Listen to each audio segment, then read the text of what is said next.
If you own a Zoom F3, there's a brand new firmware update, version 2.20.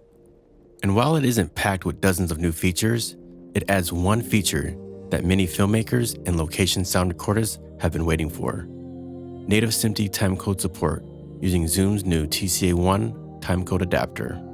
In this video, I'll show you exactly how to update your Zoom F3 to version 2.20, go over everything that's new, and explain whether this update is worth installing. Let's get started.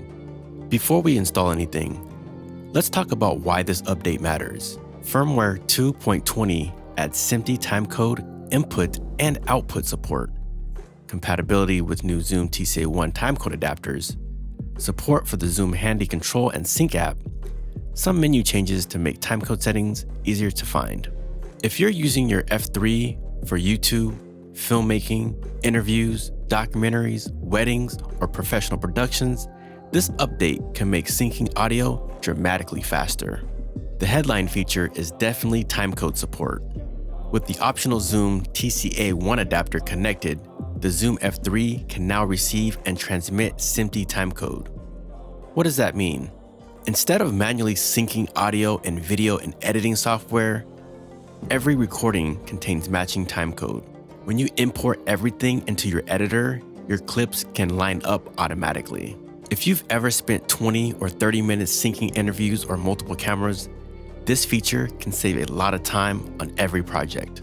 This update is especially useful if you shoot with multiple cameras, use dedicated audio recorders, record interviews, film weddings, produce documentaries, create short films, and work with larger productions. For solo creators recording directly into the camera, you may not notice much difference, but if you're building a professional workflow, timecode is a huge quality of life upgrade. Firmware 2.20 also adds compatibility with Zoom's Handy Control and Sync application. This expands remote control options for supported Zoom devices and makes it easier to manage recording setups from your phone or tablet.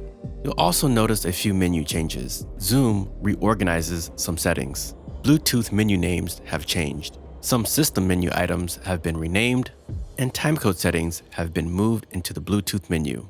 Nothing major, but it's good to know if you're used to the previous firmware layout. Updating is pretty simple. Step 1. Download firmware version 2.20 from the Zoom F3 support page. Step 2. Download and unzip the firmware file. Step 3. Follow the official firmware update guide from Zoom. And step 4, complete the update process according to the guide. Do not disconnect power or remove the SD card while the firmware is installing.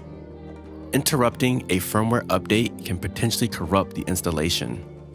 Once the recorder starts, go to Menu, System, Versions, and you should now see firmware version 2.20.